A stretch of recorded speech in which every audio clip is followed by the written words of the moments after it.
बहन आपका नाम क्या है? सुनीता। आप कहाँ की रहने वाली हैं? गुतनी प्रतापगढ़ कुंडा। और आपके साथ में कौन खड़े हैं? हमारा पति। और दोनों पति पत्नी आपके सामने चर्च खड़े हैं और इनके जीवन में परमेश्वर ने बहुत ही अद्भुत काम किए हैं। सब जन ध्यान से सुनेंगे। इन दोनों जन की शादी 2009 में हुई और शादी होने के बाद इनकी इच्छा हुई कि इनके पास संतान हो, लेकिन इन्होंने कितना भी प्रयास किया, कितने भी कोशिशें की, इनको शादी के बाद संतान नहीं हो रहे थे। बहन आप बताएं कि आपकी शादी के बाद फिर आपने देखा, आपने कितने साल तक आपने ऐसे ही प्रयास करते रहे? भैया शादी के साल सन 2009 में शादी हुई, 19 तक कागती दवा दुआ सब कुछ करा। और आप एक बात बताएं कि 2009 से 2019 तक के बीच में आपको जब तक संतान आशीष नहीं मिला, उसके बीच में आपको क्या कभी गर्भ में संतान आता था या फिर आता ही नहीं था? नहीं आया। आपको कभी भी संतान आपके गर्भ में आए नहीं। आपने लगभग कितने साल तक आपके पास, आपकी पत्नी के पास, आप दोनों के पास कोई भी संतान नहीं थे? 12 साल। 12 साल के बीच में आपकी पत्नी को कभी भी गर्भ में संतान आए थे या नहीं आए थे? नहीं आया जी। 12 साल के बीच में आपकी पत्नी को कभी संतान नहीं आए थे? नहीं जी। ध्यान से सुने कलीसिया, बहुत सारे लोगों की आपने गवाही सुनी होगी कि संतान आता था लेकिन वो गर्भ में ही नष्ट हो जाता था, फिर दवाइयाँ चलती थी फिर भी नहीं बचते थे, तंत्र मंत्र वालों के पास जाते थे फिर भी नहीं बचते थे। लेकिन इनकी गवाही है कि इनको 12 साल के बीच में कभी भी इस बहन के गर्भ में संतान आया ही नहीं। इन्होंने बहुत प्रयास किए, बहुत जगहों पर गए। आइए सुनते हैं हम, आपने कितनी जगह पर गए? डॉक्टरों को आपने दिखाया था? डॉक्टर के पास 10 या 12 डॉक्टरों के पास गया था। गुजरात में भी दिखाया, दिल्ली में भी दिखाया, गांव में भी दिखाया और तांत्रिक के पास 10-12 लोग के पास गए थे।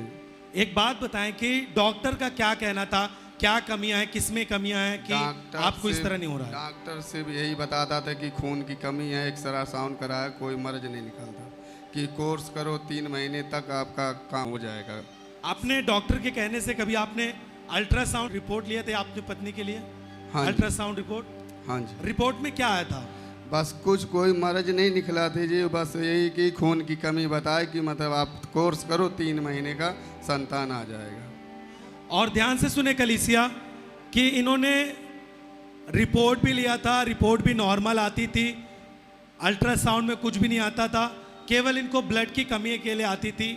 और इन्होंने ऐसा करके 8 से 10 डॉक्टरों के पास, ये अलग अलग डॉक्टरों के पास गए थे आप? हाँ भैया जी। आप जरा बताएं कि आप जितने डॉक्टर के पास जाते थे, कितने लोगों की बात याद है? क्या क्या डॉक्टर बात बोलते थे? अलग अलग डॉक्टर क्या क्या बोलते थे आप? डॉक्टर से भी यही बोले थे इनका चेकअप कराओ, अपना भी चेकअप कराओ। हमने भी अपना चेकअप कराया और इनका भी चेकअप कराया। फिर चेकअप कराने के बाद दवा चल रही थी इनकी, हमारी तो नहीं चलती थी मगर इनकी चल रही कि कोर्स करो आपका मतलब संतान आ जाएगा। डॉक्टर का कहना था कि लगभग 3 महीने तक उन्होंने आपको कोर्स बताया था आपकी पत्नी के लिए? हाँ जी। और आपने फिर 3 महीने तक आपकी पत्नी ने दवाइयाँ भी खाई? हाँ जी। और ऐसा करके 8 से 10 डॉक्टरों के पास अलग अलग दवाइयाँ, अलग अलग जांच, आपने सब कुछ करा के देख लिए? हाँ जी भैया जी। और 12 साल के बीच में आपने जितने भी डॉक्टर के पास गए, जितनी भी दवाइयाँ ली, कोई भी असर नहीं पड़ा आपकी पत्नी को? नहीं जी भैया। और कभी भी आपकी पत्नी के गर्भ में संतान आया भी नहीं? नहीं भैया जी। दवाइयाँ थोड़ा भी काम नहीं की? नहीं जी। रिपोर्ट भी नॉर्मल आते थे?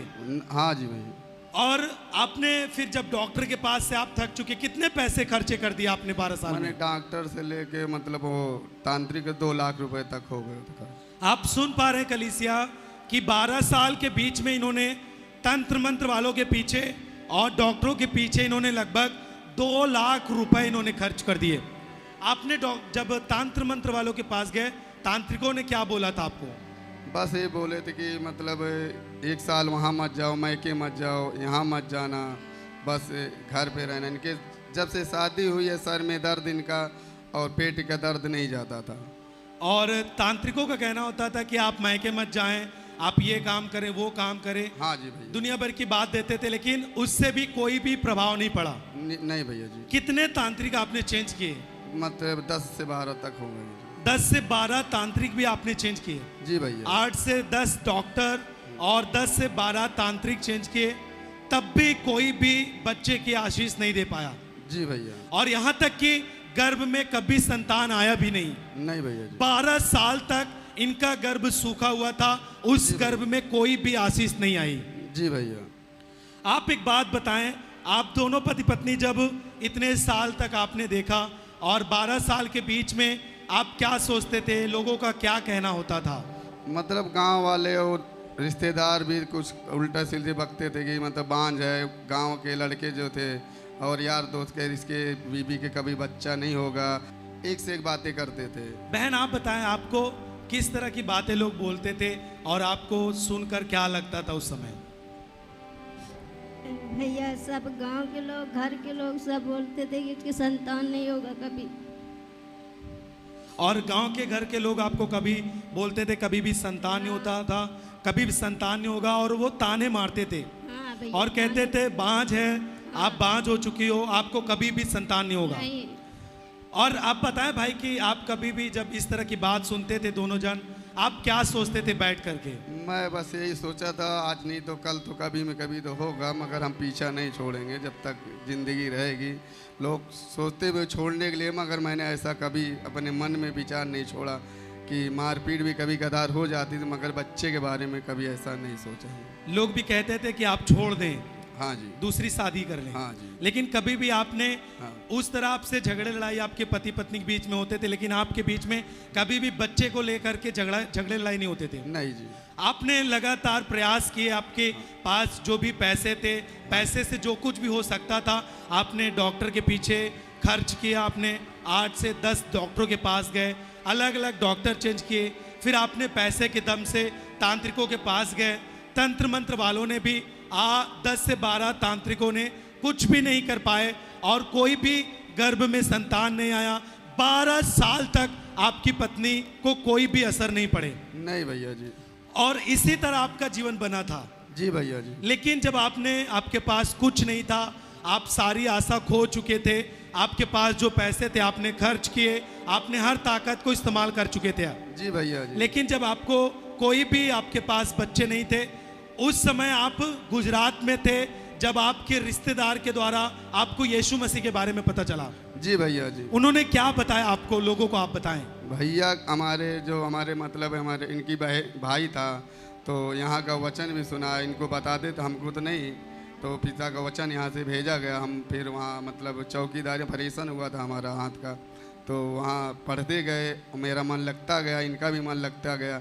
तब से मैं वहाँ दवा दुआ सब छोड़ दिया, सिर्फ पिता के छोड़ और कुछ नहीं करता। और फिर आपने जब गुजरात में थे, ध्यान से सुने कलीसिया, ये परिवार उस समय गुजरात में थे और गुजरात में रहते हुए इनको इनके रिश्तेदारों के द्वारा सुसमाचार मिला और उन्होंने इनको ऑनलाइन देखने के लिए बोला और ये यूट्यूब पर आप यहाँ चर्च का ऑनलाइन मीटिंग देखना शुरू किया। जी भैया जी। लॉकडाउन में फंसे थे तब भी हमने पीछा नहीं छोड़ा था।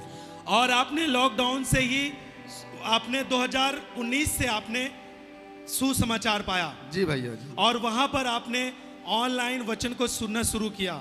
जी भैया जी। जब आपने वचन को सुनना शुरू किया दोनों जन ने, आपको क्या लगा, आपके अंदर कैसा विश्वास हुआ? मैं पिता का आशीष मिला, जब पापा जी का हमारे मन में, मेरा मन बिल्कुल बदल गया था। ऐसा प्रभु ने हमको आशीष दिया कि मेरा किसी चीज़ में मन नहीं लगता था। और ध्यान से सुने कलीसिया कि इन्होंने जब सुसमाचार पाया, ऑनलाइन मीटिंग देखना शुरू किए और उसके बाद लगातार ऑनलाइन देखने के बाद इन्होंने फिर 12 साल से लगातार दवाई कराते थे, डॉक्टर के पास जाते थे और 12 साल से ही इन्होंने लगातार तांत्रिकों के पास जाते थे। लेकिन जब से सुसमाचार मिला, इन्होंने ऑनलाइन देखना शुरू किया, इनका विश्वास हुआ कि मुझे प्रभु संतान देगा। फिर उन्होंने दवा करना बंद कर दिया उसी दिन से और उसी समय से इन्होंने तांत्रिकों के पास जाना बंद कर दिया आपने। हाँ जी भैया, मैं किसी के पास से प्रभु के सिवा मैं किसी के सिवा नहीं चुना मैंने। और फिर आपका कहना है कि 2021 में जब आप गुजरात से घर वापस आए तो आपने चर्च आना शुरू कर दिया। जी भैया जी। और फिर लगातार चर्च आते रहे दोनों जन और संगति करते रहे और प्रार्थना को आपने ग्रहण करना शुरू किया। जी भैया जी। और इन्होंने लिखा है कि 7 नवंबर 2021 को जब परमेश्वर के दास ने यहाँ पर संतान आशीष की मीटिंग रखी थी, यानी बेबी ब्लेसिंग मीटिंग यहाँ पर रखी थी, उस समय ये दोनों जन यहाँ चर्च में मौजूद थे। जी भैया जी। और आप चर्च में आए थे। जी भैया जी। और उस समय आपने क्या विश्वास किया था, क्योंकि उस दिन संतान आशीष की मीटिंग थी, आप किस विश्वास के साथ आए थे? हमको मालूम था, हम खाली हाथ नहीं जाएंगे यहाँ से। और 7 नवंबर 2021 को जब ये मीटिंग में थे, इनका कहना है कि उसी मीटिंग के 3 महीने बाद जब परमेश्वर ने 7 नवंबर को ले हैंड इनके पत्नी के ऊपर ले हैंड प्रेयर किए, उसके 3 महीने बाद जो 12 साल से कभी भी गर्भ में संतान नहीं आया था, प्रेयर के 3 महीने बाद इनके गर्भ में संतान आया। आपकी तारीफ बड़ी हो जोर से।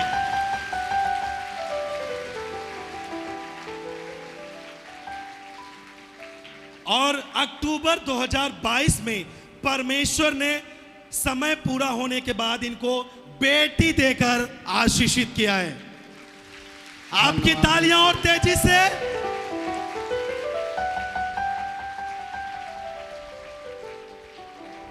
आइए हम सब मिलकर 7 नवंबर 2021 की उस बेबी ब्लेसिंग मीटिंग की ले हैंड वीडियो को देखते हैं, जब परमेश्वर के दास ने इनके ऊपर ले हैंड प्रार्थना किए थे। उस समय का वीडियो हम सब अपने स्क्रीन पर देखते हैं।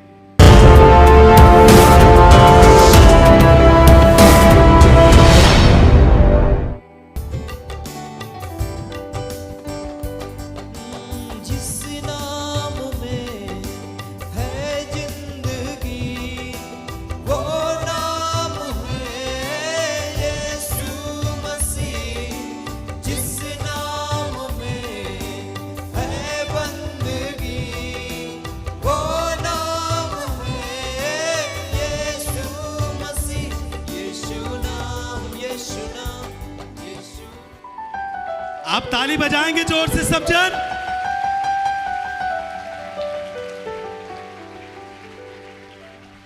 बहन आप बताएं कि जब आपके ऊपर परमेश्वर के दास ने हाथ रख के प्रार्थना किया, उसके बाद से आपको कैसा लगने लगा? भैया हमें ये विश्वास हुआ कि परमेश्वर हमें बच्चा देंगे। और उसके कंप्लीट 3 महीने बाद 7 नवंबर को जब परमेश्वर के दास ने ले हैंड प्रार्थना किया, आपने लिखा है कि पूरे 3 महीने बाद आपके गर्भ में संतान आया। हाँ भैया। उस समय जब आपको पता चला कि आपके गर्भ में संतान है, आपको कैसा लगा उस समय? भैया हम 4 महीना तक जान नहीं पाए कि हमारे पास संतान है। जो चेकअप कराए तो पता चला कि संतान है। आपको जब पता चला आपके गर्भ में संतान है, क्योंकि 12 साल तक आपको कभी भी इस तरह के भी समय नहीं आए थे कि आपके गर्भ में संतान आया था फिर खत्म हुआ था, ऐसा कभी भी आपने अनुभव नहीं किया था। लेकिन 12 साल बाद ले हैंड के बाद जब आपको गर्भ में पहली बार संतान आया, उस समय आपको कैसा महसूस हुआ? आप कितनी खुश थी, बताएं लोगों को आप। भैया मैं बहुत खुश थी। 4 महीना बाद जब चेकअप कराए तब जाने, पहले हमको पता नहीं था कि हमारे पास संतान है। और ये बच्ची आपके गर्भ में थी, और पूरे समय होने के बाद अक्टूबर 2022 में ही परमेश्वर ने आपको ये बेटी देकर आशीष किया आपको। हाँ भैया। ताली बजाएं इस आशीष के लिए जोर से, अपने हाथ उठा के पूरे आनंद के साथ जोर से धन्यवाद दे सब जन।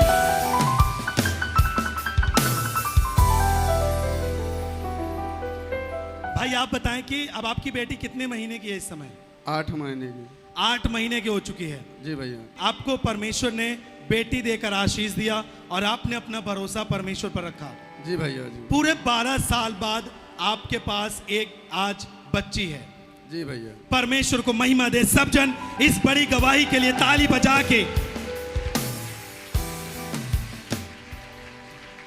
और इन भाई की भी गवाही है, इनका नाम संजय है। और ये भाई जब 14 साल के थे तभी से ये गलत संगति में थे, और उसके कारण से ये लगातार तभी से इन्होंने नशा करना शुरू किया। आप सुने कि किस तरह इनको परमेश्वर ने बेटी देकर आशीष दिया, और साथ ही साथ जो भाई खड़े हैं इनके साथ में, इनके पति जो खड़े हैं, ये 14 साल की उम्र से नशा करते थे। आप बताएं भाई कि आप नशे में क्या क्या सेवन करते थे? गुटखा खाता था, दिन भर में 30-35 भी 40 भी हो जाता था। कब दारू आल्टी साल्टी में बियर भी पी लेता था, और गांजा डेली की लत पड़ गई थी। शादी के बाद गांजा भी पीना शुरू कर दिया था। आप गांजा भी पीते थे यस भैया। और आप नशीली पदार्थ का सेवन 14 साल की उम्र से करते थे। बराबर भैया। और कितने साल तक आपने लगातार इसी तरह किए?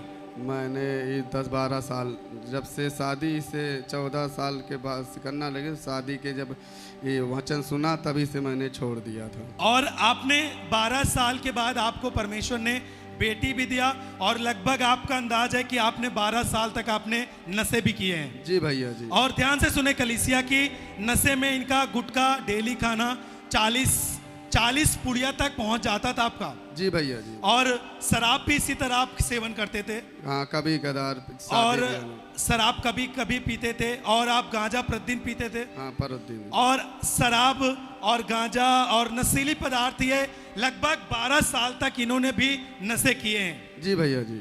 आप एक बात बताएं कि आप नशे करते थे, उस समय आपकी पत्नी को गर्भ में संतान नहीं था, आप कुछ सोचते नहीं थे अलग से कि आपको नशे छोड़ना चाहिए? आपको कभी महसूस हुआ था?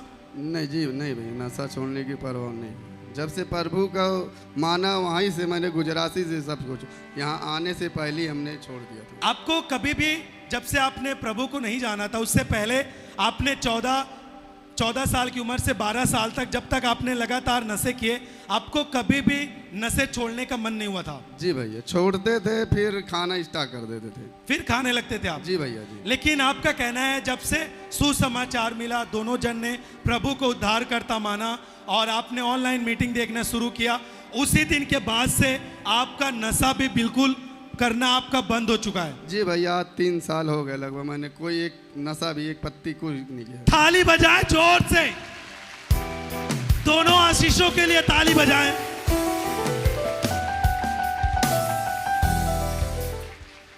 और आपने प्रभु को जानने के बाद आपने नशा करना छूट गया आपका? जी भैया, बिल्कुल। और आप कभी कभी प्रयास करते थे तो कुछ दिन के लिए आप नशे करना रोक पाते थे? जी भैया। लेकिन आज पूरे 3 साल हो चुके हैं, आपने कोई भी नशे नहीं किए? नहीं, हाँ भैया, 3 साल हो, एक भी नहीं, कुछ भी। आपका जीवन अच्छा हो चुका है? जी भैया जी। आपको प्रभु ने 12 साल के बाद एक बच्ची दिया और साथ ही साथ आपको 12 साल से आप नशे करते थे उससे भी आजाद हो चुके हैं। जी भैया जी। कितना खुश हैं आप? बहुत खुश हूँ। क्या कहना चाहेंगे आप लोगों को? प्रभु से मांगो सब कुछ देंगे। जोर से ताली बजाएं दोनों आशीषों के लिए। ताली बजाएं कि ऊंची आवाज। Hallelujah, hallelujah.